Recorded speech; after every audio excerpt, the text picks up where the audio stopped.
Good evening. Thanks for joining us this Bank Holiday Monday. I'm Alice Saltfield. Well, it's been a day of celebration for football fans, both north and south of the river. Thousands gathered at the Emirates Stadium to watch Arsenal women celebrate their European win.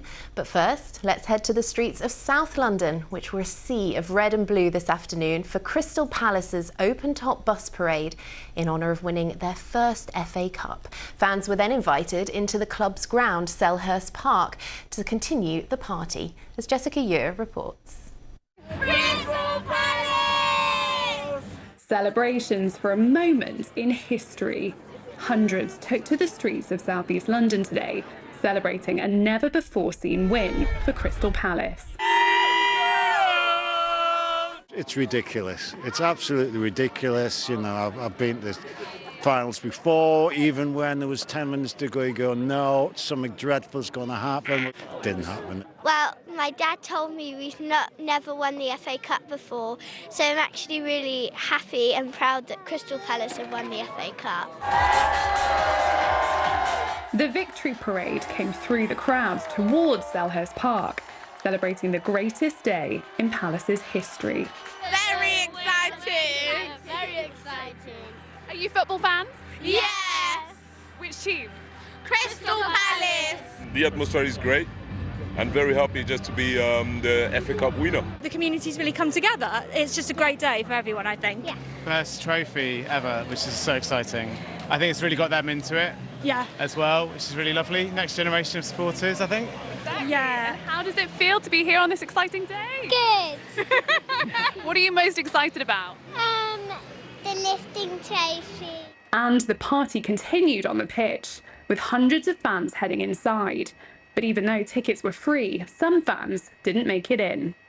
I never got a ticket, so I must be the most stupid person on the planet. Come on, Palace! Come on! So good to see you all. This right here is what it's all about. It's the chance that Crystal Palace fans have been waiting for. The chance to see the FA Cup and the players up close and personal. And back outside, the win has also been felt by local businesses. I'm just paying homage to the amazing achievements of Crystal Palace. I live literally a few streets away and I trade a lot in southeast London, particularly in Crystal Palace, so of course it made sense to come out today. I want to say well done to Crystal Palace, well done to southeast London, and well done to Crystal Palace. We're all with you. Jessica Ure, BBC London. And that wasn't all over in North London. Arsenal celebrated their UEFA Women's Champions League victory, lifting the trophy in front of cheering crowds outside the Emirates this morning. Bryony Williams was there. The champions of Europe. Thousands flocked to the Emirates Stadium to watch Arsenal women's team lift the trophy, bringing the silverware back. 18 years since they last won the Champions League. Just trying to take it all in and celebrate these moments with the people that mean the most to us, and our family and friends were out there, which was so special. We had a party with them, and then now to come back to North London, our home, and to celebrate with all our fans. Just more pride and just so special to share it with everyone. An electric atmosphere with fans travelling from across the country to celebrate the team's victory over Barcelona. I cried my eyes out when we won. Yeah. Could not stop crying, not at all. And we got here just after 7. Just to make sure, we weren't missing this once in a lifetime. We weren't missing out on this at all. Couldn't go to Lisbon, so we thought, why not come here and just celebrate with everyone. It was really good. It's good to see women doing it, isn't it? So. The huge support the Arsenal women have is felt by all. I'm so proud that we can share with all these people, because every moment we step out on the pitch, every moment we step out in the stadium, we're with them, and it makes everything so real. And this Champions League win is a defining moment for the team.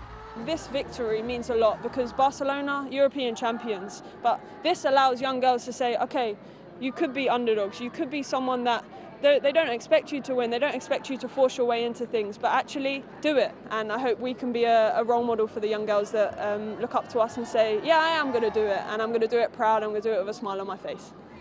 They've certainly inspired those in the crowd. They give me the lift on to know that if you dream, you can get there. Get there they did, and they'll be hoping to get there again. Bryony Williams, BBC London. Staying with football still, in the last hour or so, there have been ecstatic scenes at Wembley as AFC Wimbledon managed to secure their promotion to League One. They beat Walsall 1-0 in the League Two playoff final. What a week for London football clubs. And a 13-year-old girl remains in a critical condition after a house fire in Brent over the weekend in which 4 members of the same family died. Last night, police named those who died as Nusrat Usman and her children, 15-year-old Mariam, 8-year-old Musa and 4-year-old Raiz. A man was arrested at the scene on Saturday morning and has since been detained under the Mental Health Act. A wildlife hospital has described the case of a fox cub who got covered in bitumen and stuck to a road as one of the most horrific it has seen.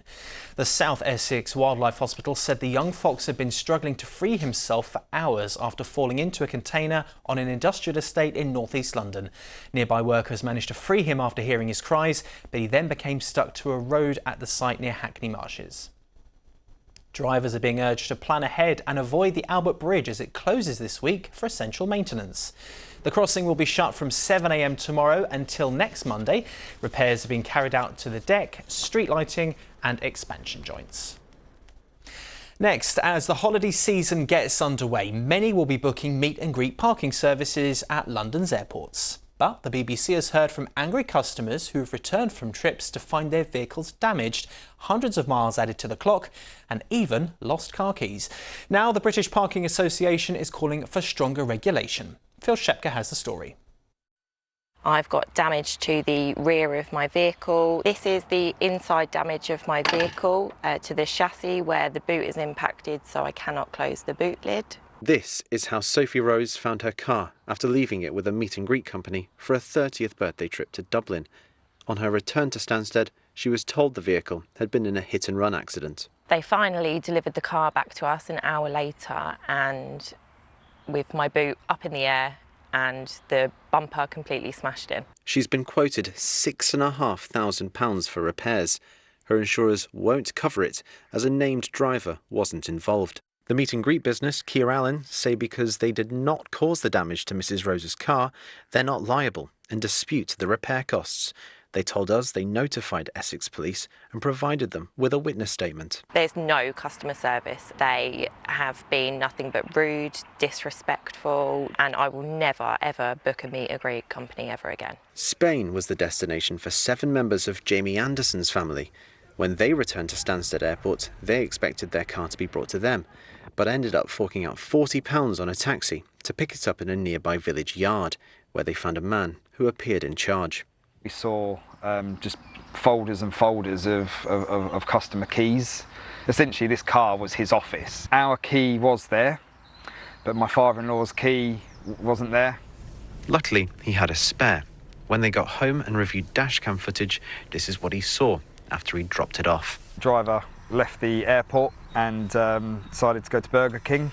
I just felt like someone had kind of like broken into my house, and it wasn't a nice feeling. I know obviously what meet and greet is, but you don't expect your car to be driven to a drive-through. Keir Allen strongly disputed the allegations the BBC put to them, as well as any suggestion that customer cars were used for any other purpose than to store them and return them. Sophie and Jamie have spoken out about their experience to warn others. Neither will be using unofficial meet and greet services again. Phil Shepka, BBC London.